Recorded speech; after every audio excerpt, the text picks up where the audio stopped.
Well, all right. Why don't we get started? Small group, that's okay. We can have time for questions. For those of you who don't know me, first of all, my name is Kenley Money, and I'm with the Arkansas Center for Health Improvement. And my team manages the data assets that ACHI, the Arkansas Center for Health Improvement, uses for their work, including the Healthcare Transparency Initiative, which is under which the umbrella is over the Arkansas APCD.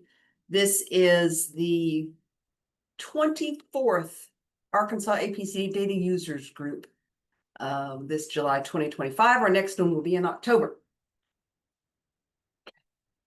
Today's agenda was developed with data user input largely over the past quarter since the last data users group was in April.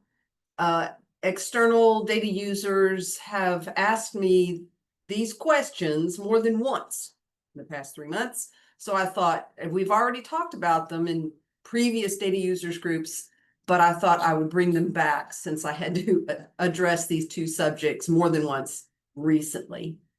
Some housekeeping before we move forward. If you have questions, feel free to type it in the chat, but there's so few of us here today, I'd say just unmute yourself and ask the question. At the end of today's session, there will be a service desk application link where you can enter your questions if you have some after. Our data can be very complicated to use. If you want some one-on-one time with us to review study questions or understand what the data looks like and why it looks like it, then feel free to use that link to engage us, or if you have our email, just reach out to us directly. After this session, probably this afternoon, maybe tomorrow, you will receive an email that has a link to this recorded webinar and deck so that you will have the data users group at your fingertips all the time. And I urge you, if you have any outstanding questions, you see something weird in the data that you've not seen before, go look at the library of data user groups webinars and decks that we have, and we may have addressed it already. I said on the previous slide, this is our 24th session. It means we have that many decks out there that can help you address whatever data use questions.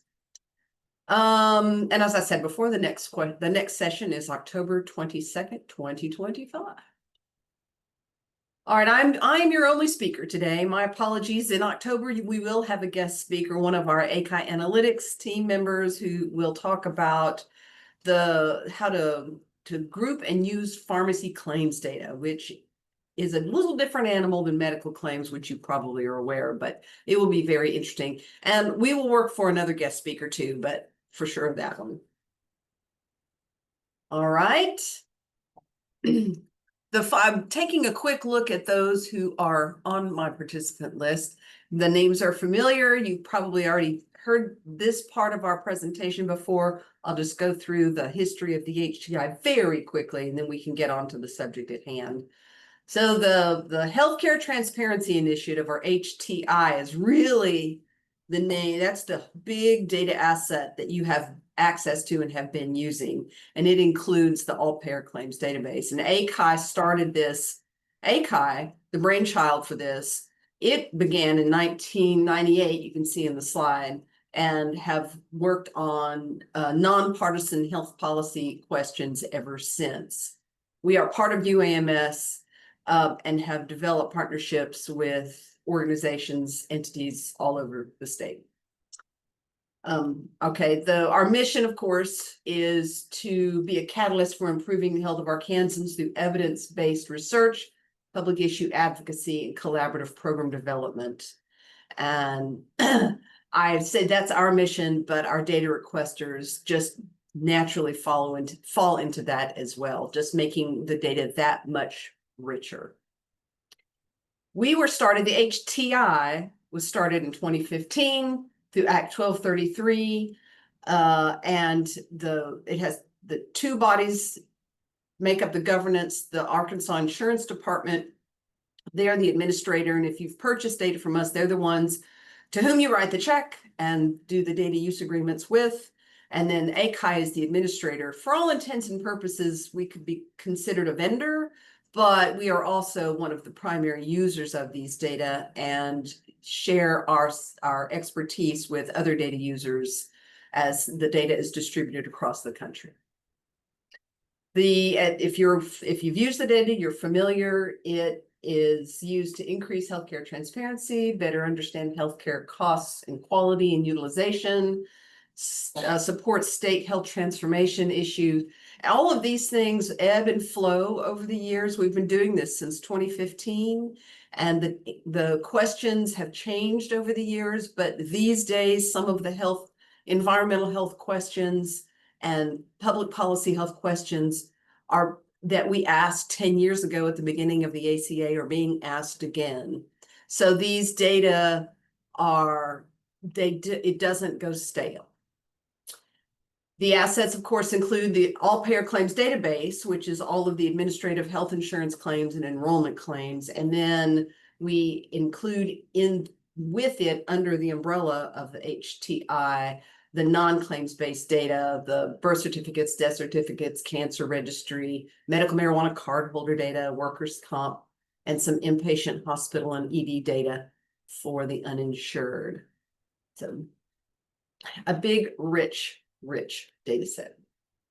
So as I was going through today's slides, we have two main topics, which I'm about to get to. And they both deal with these terms. So I thought, let's just talk about these terms up front, and then we can refer back to them as we go through the two topics. The hash ID is a term we have used every single session, and you have used it as you use the data. And the hash ID is that big 45 alphanumeric special character value that represents the enrollee's last name and date of birth, and it's generated by the carrier and sent us. So if you have a dental plan with Delta Dental and a medical plan with United Healthcare and a pharmacy plan with Caremark, your hash ID is going to be the same on all three of those. And when we receive it, we advise you to concatenate it with gender, and that helps break ties between same-sex or twins a lot of times, or people who happen coincidentally have the same last name and the same date of birth. So the next iteration of that is called the study ID, and I've used that term as well in our webinars. So if in your data request you have obtained permission to receive the full date of birth, most data requests just come with the year of birth and some calculated ages, but sometimes you can justify receiving full date of birth. And if you concatenate date of birth along with your hash ID, that we call that the study ID, and it increases the level of accuracy. And you may think, well, the date of birth is already in the hash ID as part of that hashed value. But every now and again, we have found that a carrier's enrollment system is different and disconnected enough from their claims system that a data quality error might occur and the date of birth isn't the same. So if you want to enrich your hash ID, you could ask for the date of birth and use that. The last ID here is called the SEID, and that's really the carrier's member ID. I had that example of dental claims with Delta Dental, medical with United, and pharmacy with Caremark. Well, all of those three carriers have different member IDs. I will have member ID 1 on Delta Dental, member ID 2 on United, and member ID 3 on Caremark. So you wouldn't be able to join on member ID. You have to have that hash ID to break the barrier, to bring all those together. Now, for today, in today's conversations, I'm just going to reference the hash ID. Again, it's the same as the study ID, but the study ID is a little richer because it has that date of birth on it.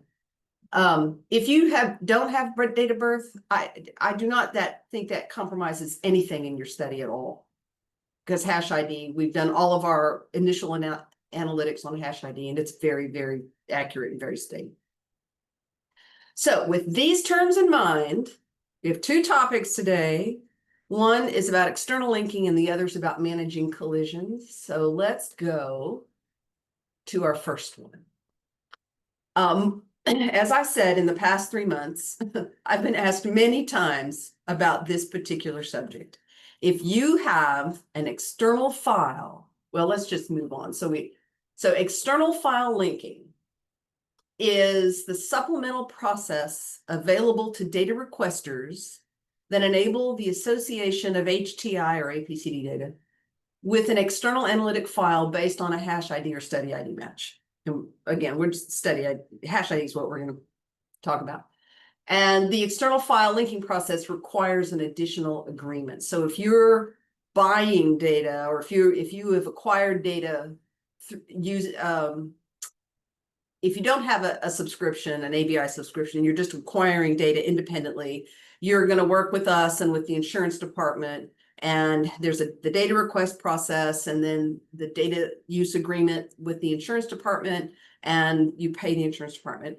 But ACHI owns the process to link external data. So if you have a study file that with some PII on it, and you want to link it as part of your project to this data you're getting from the all payer claims database, then you have to engage ACHI and execute a separate agreement to do that. Now, when you fill out your data request, you need to state explicitly and clearly that that is the intent, that you intend to link this data with an external source, even though the insurance department approves the data request. That information has to be there. I hate to say it, but I guess it was earlier in the spring, I had a data requester, had their data, and they popped that on me. And they said, no, I'm going to link this with this other thing. And I'm like, whoa, that was not stated in your study description. It was not part of your aims. It's not in the data use agreement. So you can't do it. And you can't. And at that point, that particular change in the project was tabled, but that's why it's so important to be clear up front when you request data that you do this. Now then, external linking projects utilize the re-identification approach or the non-re-identification approach. These linkages approaches cannot be combined. If it's re-identification, you need consent to do so. And if it's not, then the identifiers aren't returned. And so let me talk about the second bullet. If you have an external analytic file that has the last name and date of birth and gender, then this process is you would send that file to us and we would create that hash ID and we would link it to the APCD and pull all the relevant data. And we would send back to you a file that has all the claims data, whatever you've required, and maybe a few pieces of your study file, but we would not send back the PII. And we would mask all linkage keys. So there would be no way for you to get back to your original source. So it cannot be re-identified. Now with identified linkages, when consent is granted, then we can send it all back. And the reason I talk about this is, and as part of the mandate that enabled the Healthcare Transparency Initiative and the APCD, it states very clearly that you cannot re-identify anybody in the APCD or HTI without consent. You cannot do it. Consent is, if re-identification is required, and I have had some requesters need to re-identify as part of their study, then they have to plan ahead of time and get the appropriate consent signed. There is specific language. You can use any form, but there's specific language that has to be in that form and for re-identification to be allowed. And this is too small. I put this in here because if you download this deck, you're going to need the language. So if you have a consent form, then you need to insert this language appropriately. It would be best if you send it to us to review, and then we can send it back and say it's okay, even as long, so we can ensure that the appropriate language is included. If you have already begun to get consent from your study participants and you want to re-identify, that pre-existing consent will not work. You have to have this language. So either you need to reconsent or just start again. It is, that can be problematic. And I did have a data requester approach me in the middle of a project, and she was already far down the path. And so ultimately she did not use this process because she could not go back and reconsent. So the process goes something like this, and I've articulated a bit in the past few minutes, but so you have to, in the red box, that's, get your project request, your data request reviewed and approved. Be very clear about what you're going to do. And once it's approved, then it's initiated. So you obtain consent from your participants. And while that's happening, you can at the same time execute your agreements. If you're buying data from the if you're acquiring data from the HTI, then you would work with the insurance department to get all of that done and make the payment. You would work with ACHI to execute the other agreements so that you can link with the intent of re-identification. So ACHI reviews and validates the external data once we have it. We apply the hash ID, the same hash ID that's on the APCD, so that we can link it. And so then we pull all the related claims and enrollment data. It has the hash ID on it. Your external file has the same hash ID. And we pull the non-claims data like birth certificates or death, depending on whatever you need. And then we create an analytic output for I call it an analytic output. It's the output data. It's kind of raw, that has the HTI data and your data. And because consent was acquired, we do not mask anything. We can send it all back to you so that you can load in your appropriate environment and do your work. Now, if you do not have consent or you don't need it, I mean, a lot of the linkage projects we do are for projects they don't need that back. They're talking about the services or the activities. They don't need to do anything longitudinal with the members. Then same thing, you get your project approved. It is important still, I'll reiterate, to be articulate in your description that linking is required, extra linking, though in this case it would not need consent. So the linking agreement, you still have a linking agreement with ACHI. You get your data from the insurance department. We get the external data, validate it. We apply the hash ID. These steps are just the same as the other. And really, let's just fast forward down here.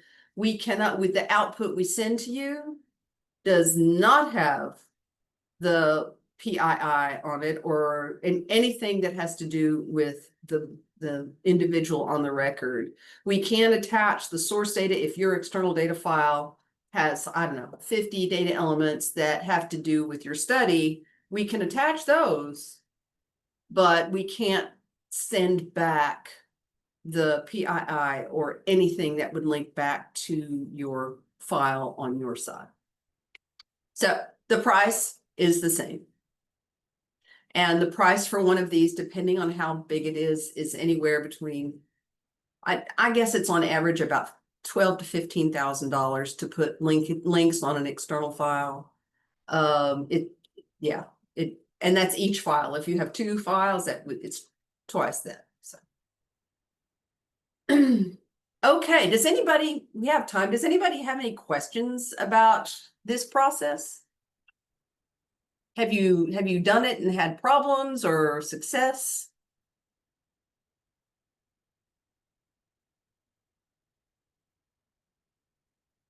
Silence is golden. That's okay. Save your questions or put them in the chat. No worries. We'll talk about them later. Okay, so the next subject is managing hash ID collisions. And again, I was asked about this a couple of times in the past 3 months, so I thought I'd bring it back. We have talked about this before. I've updated some slides, and hopefully there's information here that you can use. So you remember our terminology: hash ID, study ID, SEID, which is the member ID. So this is a little bit of repetitive, but I felt it valuable to hear it and rehear it. And you can always go back and read it in the deck. But the APCD unique ID, if you purchase our data, there's in the member data, the enrollment data, there's a field ME998. That's the hashed, that's the unique ID, which is the first part of the hash ID. And when you concatenate gender with it, that becomes the hash ID. And so bullets 1 and 2 talk about that. And of course, we know bullet 3 talks about why it happens. It's to provide that consistent identifier across different carriers. Hash IDs by definition are not precise. We talked about that too. If you have 2 individuals with the same last name and the same date of birth, and they happen to have the same gender, then you could possibly have a collision. 2 different people that you would think is a single person because their hash ID is the same. So what do you do? What do you do? Here's the third big bullet. There are some reasons why it happens: same-sex twins, common last names over time, common dates of birth within groups or years, data quality errors. It happens. And I always tell my data requesters, and whether they have the data or not, don't let this intimidate you, because there is noise everywhere. If you dealt with data that had full PII, you are going to see name misspellings. You're going to see social security numbers that are transposed. You're going to see this stuff everywhere. So there's always this kind of noise, regardless of the file. Hey, Kinley. Yes. I'm sorry. We had a comment that the audio was cutting in and out a little bit, and I just wanted to check with others if that was happening for others. Everybody okay? Yeah, I can hear fine, thanks. All right, thank you. Well, I appreciate it. I will sit a little closer to the microphone, and I will keep the chat up. I thank you, Cecilia. These 2 bullets relate to what I was just explaining. Collisions, while present, do not occur often, and they have a small impact overall. And it's about 3.5% or lower for a smaller set. So that term, though, the smaller set, and you can see that italicized comment at the bottom: collision rates can vary depending on the size and design of the analytic data set. And if you actually, that we'll talk about that in the next slide. So let's do this. This is a little bit repetitive, why it happens. But if your data set is really small, I guess I can't get to it here, you're focusing on something very, very specific, the likelihood of collisions just falls that much more, because your study group is very small. They may occur, but the tighter your group, the smaller your study group, the less likely it will happen. And while some hash IDs occur in high quantities, they are not always collisions, right? So when I was putting this deck together, I pulled the deck from 2020, the first time we talked about this. And this slide, this table, had very different numbers on it. And it was very interesting to me. And what it was telling me from the data back then was that we had a lot more collisions. And over time, like, I even had to change the wording on this slide because the word very was used. There's very high, but it's not high. So the numbers in this particular table represent the number of hash IDs to SEIDs. Now remember, SEID is the member ID. So I have a different member ID in dental and medical and pharmacy. So the second line there says, with the blue box, about 2 million hash IDs are associated with 2 to 5 member IDs. And last time there were a lot more hash IDs, different hash IDs associated with member IDs, meaning there were a lot more collisions. And it was bad data. Over time, we have gotten resubmissions of enrollment data from big carriers. Delta Dental for one, Caremark for another, and it has cleaned it up significantly. And it has worked very well. So I was glad to include this slide to show how much better the data is now than it was before. Here's another look at it, distribution. I'm going to move on. So let's look at some examples. So I pulled out some examples, and in this column here, these are some hash IDs, and there's the gender. Well, the whole thing's hash ID, and these are submitters. So this is telling me that this hash ID with this big number, big value, and female is found on 22 different carriers. And ultimately, we're going to look at some tricks to figure out if that's really a problem or not.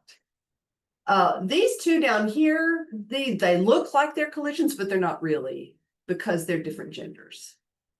And I wanted to highlight them because you'll see that. And you may be alarmed, but if you look at the gender, you can see these are different people. But this one here is a male. He's on 8 different submitting entities. And so I took a look at him, and this is what I found, just for awareness. So again, our hash ID is the big ME998 and gender. It's the same person, this one here.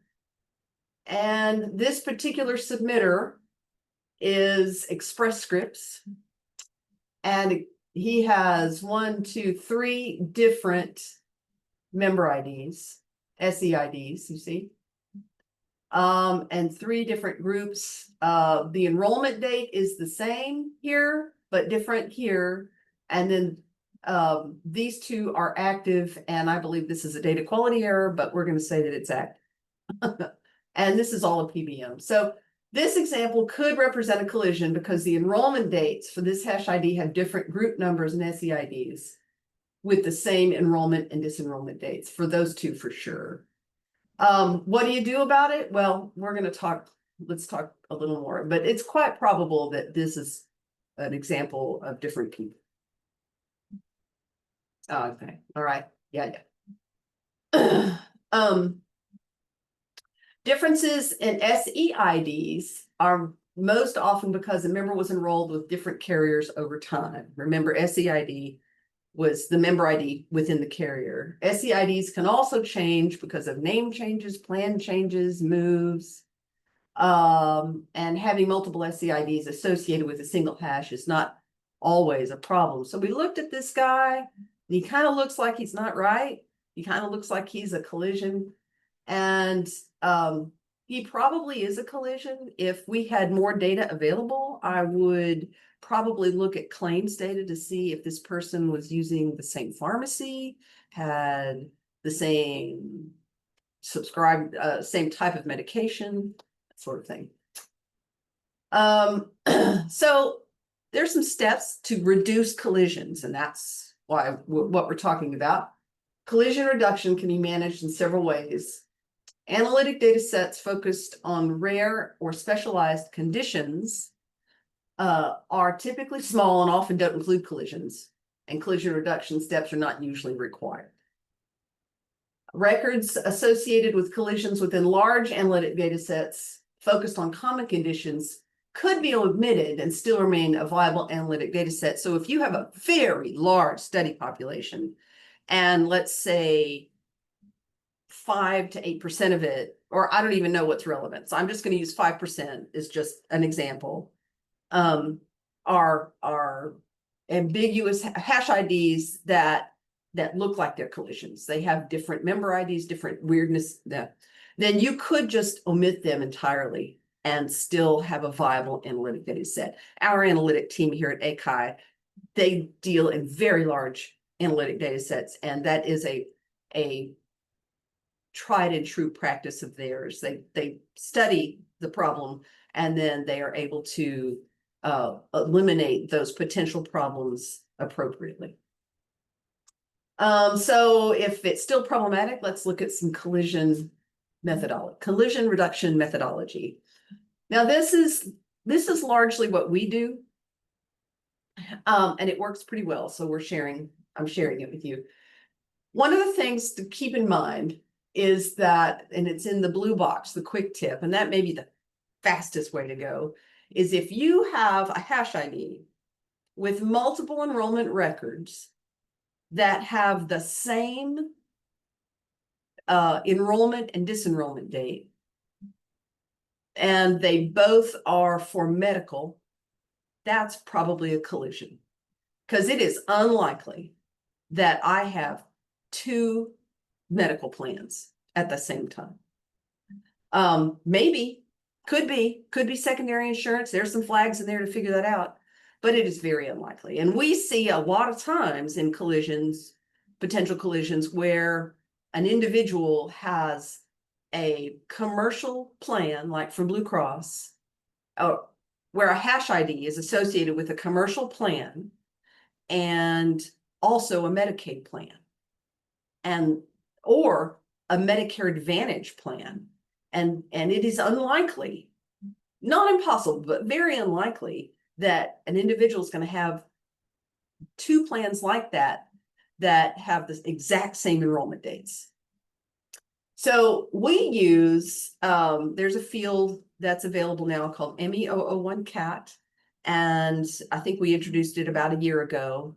If you don't have it, you can use ME003 to kind of get the same thing.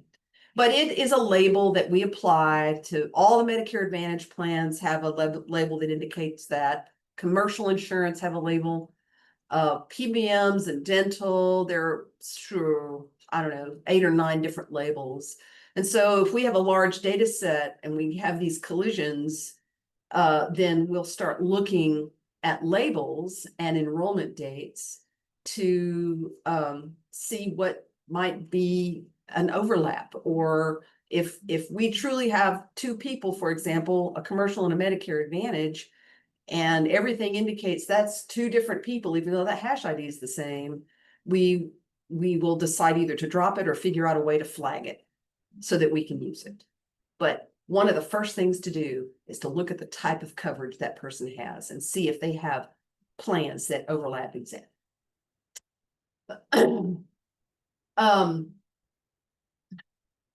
Okay, so this bullet here, assign one hash ID.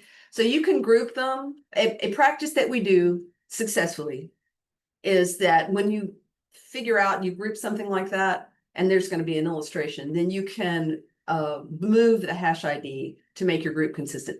Let me illustrate. So here are some examples. I don't have the big wide hash ID because it's too big. And in this case, rows 2, 3, and 4 have the same SEID. SEID and consecutive enrollment dates, but they have different hash IDs, right? So this is a collision kind of in reverse. So what do you do? And look at the enrollment dates. 22, 23, 24. So a best practice is that we know that this record 2 is this, we're pretty sure it's the same person because it has the same SEID, though it had a different hash ID, and the enrollment dates were consecutive. It went from 22 to 23 to 24, and it was all commercial coverage, Blue Cross Blue Shield. So we moved this hash ID, we replaced this hash ID with this hash ID, and now we have a clean analytic group. So there it is there, transformation recommendation. Rows 2, 3, and 4 have the same SEID and consecutive enrollment dates. Because they have the same SEID, they are not collisions. That's what we're going to say. Rows 2, 3, and 4 have the same SEID, Oh wait, I'm sorry, I went the wrong one. Row 1 up here has this hash ID, represents pharmacy coverage with the same enrollment dates as 3 and 4. So this enrollment date is January 23 to December 24. Because the enrollment dates align, it's probably not a collision. It's probably associated with rows 2, 3, and 4. But it could be a collision with row 5 because the enrollment dates do not align well. So the hash ID probably represents different members. You can see that it doesn't line up very well. And here's Medicare Advantage, which is an overlap of this. So this one's probably, oops, collision. And I did not use my boxes. Here we go. Row 5 represents a Medicare Advantage plan for part of the same enrollment period as 3 and 4. It is unlikely that a member would have Medicare Advantage plans at the same time as commercial coverage. So it's probably a collision. Yeah. And row 6 represents medical coverage with a different carrier. And this is a collision with row 4 because it is unlikely that a member will have commercial medical coverage under 2 carriers at the same time. There it is. There it is. Okay. So those are the examples, and hopefully this information is helpful. And if you have more questions about this, then let's get on a call and we can work through it some more. If you see things in the data, it's not an exact science, but you can use some general rules to help you get through the collision management, if you will. Okay. So let's go to our last topic, which is release information, because we have new data available. The data is, I'm checking the time. So the database that had been available to you was through June 30, but now it's through December 31st, 2024. We have updated the release notes and the universe counts and the data dictionaries and tip sheet, etc. But there's something new that I wanted to share with you. You can go, these links are clickable. So when you get the deck, you can go to them directly, or you can just go to our website. So the mandate, you saw this before, in 2015 requires that self-funded entities that are paid for by the state must submit to the Healthcare Transparency Initiative. So we've long talked about how the APCD does not include self-funded plans like Walmart or Tyson or JB Hunt, those big plans. There is a Supreme Court ruling that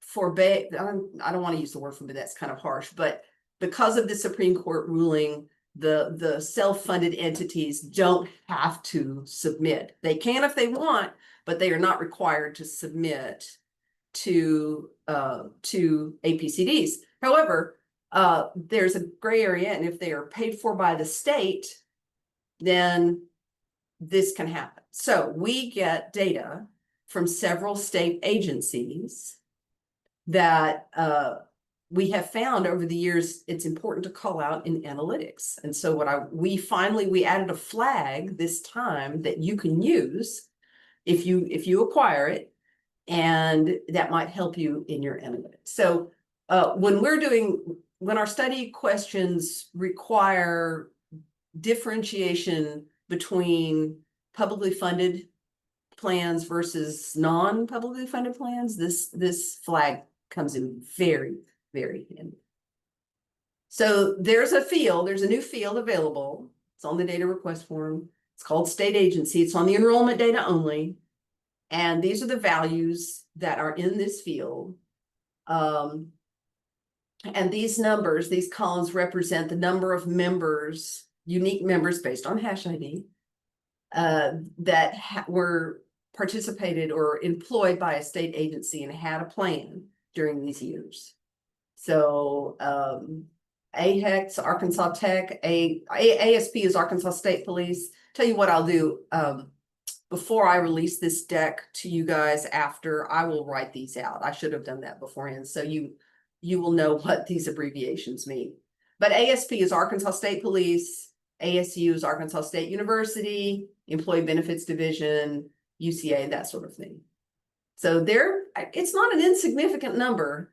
EBD, the Employee Benefits Division, those are all the public school teachers and state employees. Now, we've had flags for them before, but now it's nice and concise and you can group it with everybody else. So new field, I'm excited about it. And I hope that you find it to be very, very valuable. This is more information about what's in the data, the new counts, that sort of thing. Always check your data tips. And if you are not on the email list to get the monthly data tip email, please let me know.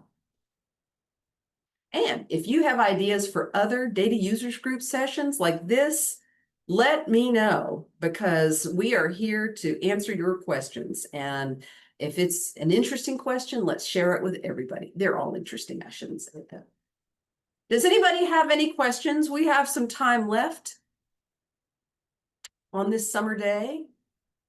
I'm looking at Rebecca had to drop off. No? Cecilia, do you see anything in the chat? No, there's not anything else. All right. Okay. Well, all right. So as I promised, I'm going to update the slide with the state agency names. We will post this recording and the slide deck and send everyone an email with those links. Please, I urge you, let us know what subject you want to talk about, because we are always looking for something to share in our data user groups. That said, then I will let you go. I hope everyone's having a great summer and stay cool. So have a good day.